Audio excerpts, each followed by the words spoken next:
Hey, this is Alex from Gretel. There has been some absolutely incredible research and findings that have come out over the past couple months around the use of agentic systems to create high quality data.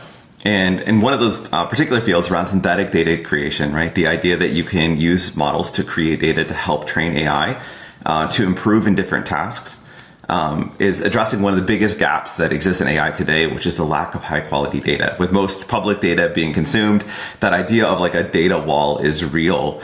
And the truth is it's very expensive for many companies. Like very few can afford to hire human experts to generate data. So the papers that have come out, I'll touch on a couple that are pretty interesting.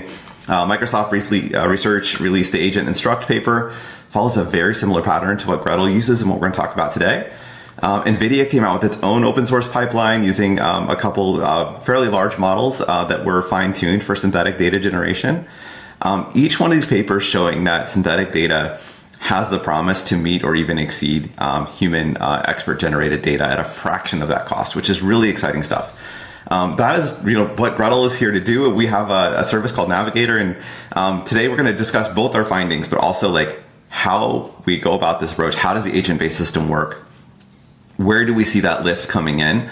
How do you compare against other AI technologies like GPT-4? How do we compare against human data? So we're going to dive into all of it and hopefully give you everything you would need to get started using Gretel to create high quality instruction data for AI as well. So starting right at the top here and going over some of the findings here.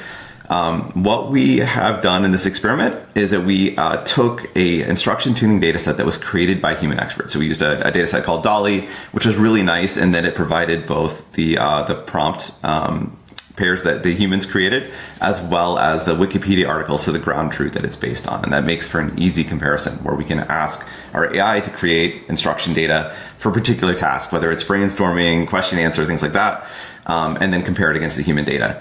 And pretty awesome the results that we saw here. So here's a little bit more, just going through the blog release that we have, both some exciting validations of the power of synthetic data, but then also getting right into the code here, and then also into the findings here, where we had these AI technologies both significantly outperforming the human-based annotation, even from human experts, and then also an agent system, so Gretel's agent system using comparatively very small models. So we use an ensemble of LLMs, open LLMs that have been fine-tuned for synthetic data generation that are significantly smaller than the models we're comparing against. So typically 10 billion or less parameter models used in Gretel, which makes for very efficient LLM and agent-based technologies that can be deployed by any organization. You don't have to have access to a mega cluster of H100s, for example, to run the model. So here you see a little bit more on the results. Let's dive into exactly how that works within Gretel. So we released a Streamlit app that makes it really easy to get started. And we're going to follow the same process we used here to create this data. So let's go ahead and fire up the Streamlit app. You can use this yourself as well. Gretel has a free tier, so you can use our key as well. So first thing you need to do is grab a key. I'm already logged in from Gretel, so let me just grab that. We'll come back here. Validate the key.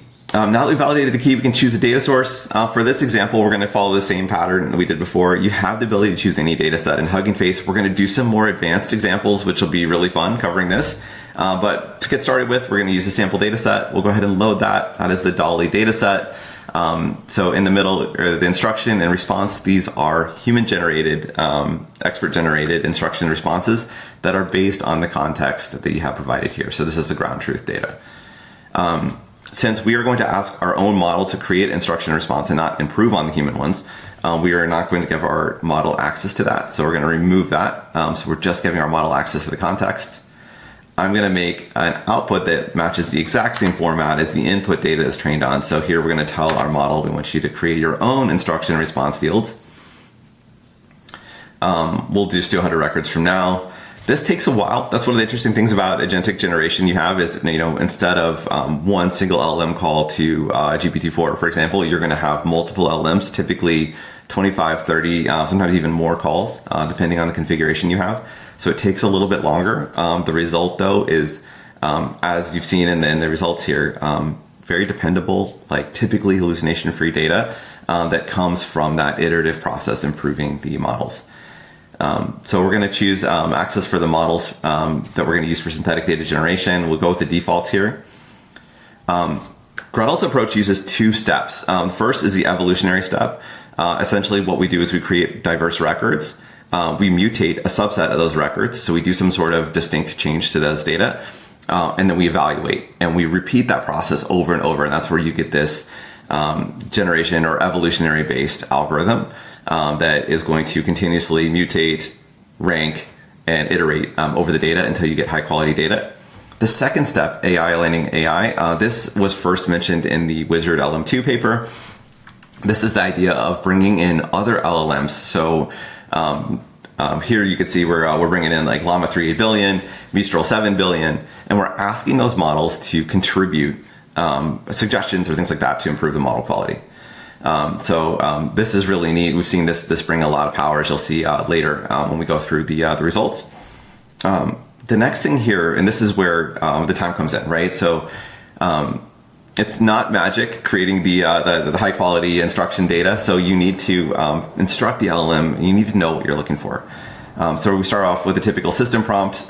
Since we are asking it to create questions and answers here, and for example, not write code, we're going to tell it that we're asking for question answer pairs. You can modify these prompts very easily to be like, I want to create SQL data, or I want to create high quality Python examples or things like that for training.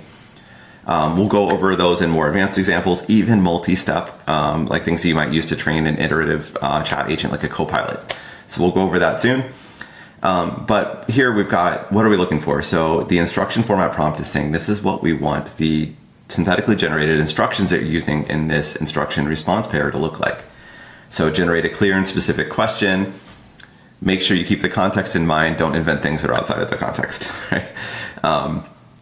The next step with Gretel here is that the evolutionary step. So we're going to be taking a subset of the generations from the LLM, and a way we achieve diversity is through mutating them. So we can ask the model to make some changes.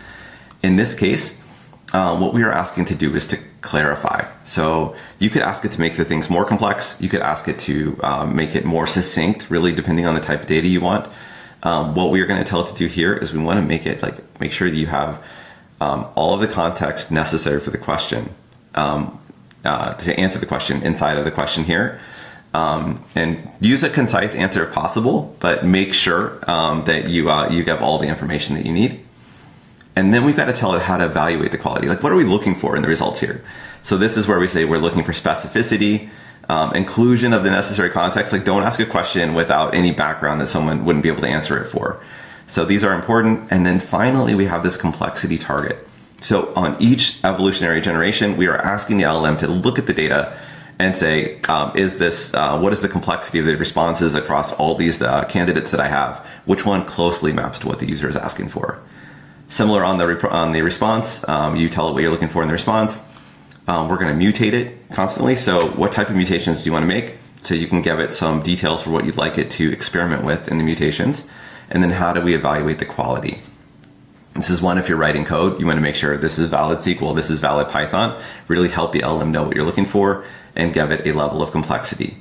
From here, we're going to experiment. So I'm going to click start, and then we'll just let it go, and we'll walk through what's happening here. So it's starting up the synthetic data generation process. When you are done iterating, this is where this Streamlit app is really useful for iterating on your data and making sure that you're happy with what's happening. When you're happy, you can download the SDK code. This is populated with everything you need, your prompts and everything like that. Just download the SDK code, drop it into a Python terminal somewhere and run it. So that's really the long term when you're ready to scale, that you can go ahead and run this in your own environment. But the Streamlit app here gives you a really nice way to iterate and see what the agents are doing so that you can tune your prompts and get it ready to go. So here we see generation happening. Let's go through. So first, it's cycling off screen already. It's going to create an initial population, so 5 different instructions that it's going to write out.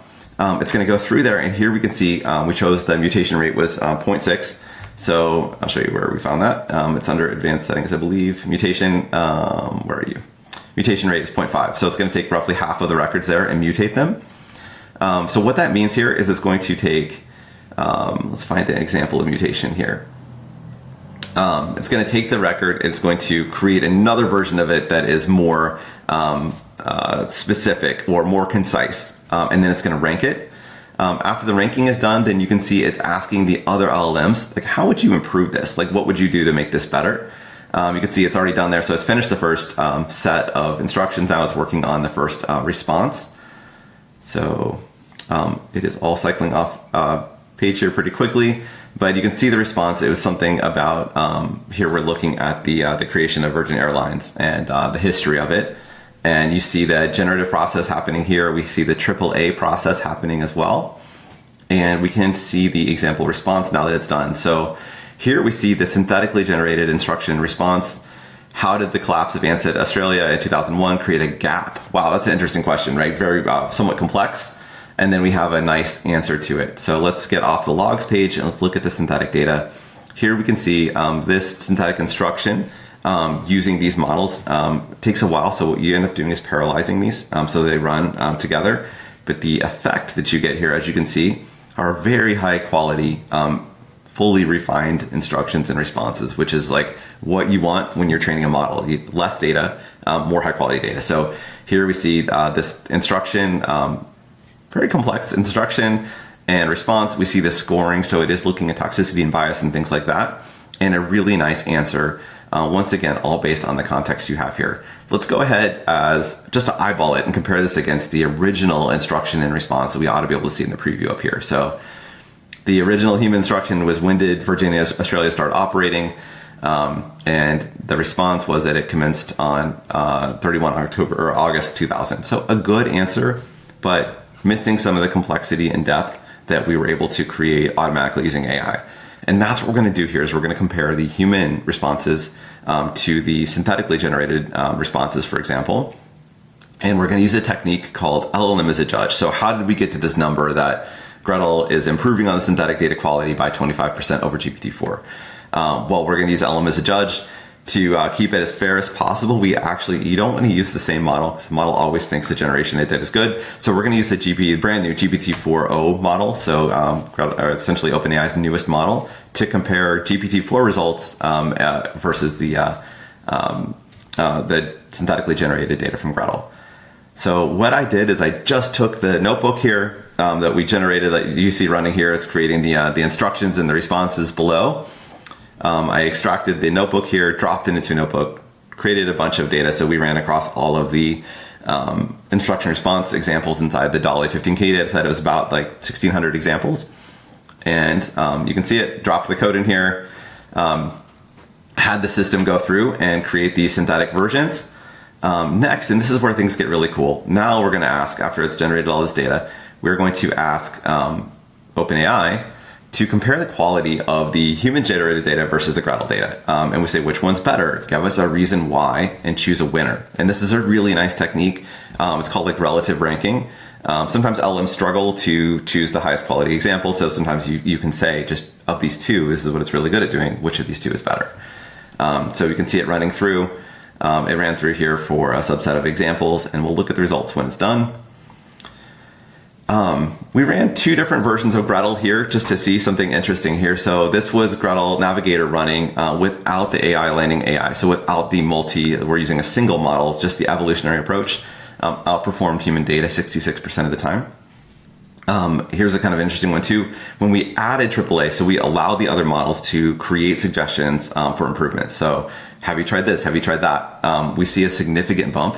So we can really see this technique that we add on after the evolutionary process, really increasing the quality of synthetic data. So all of this is built into Navigator. It's all accessible right here, via even the Streamlit app.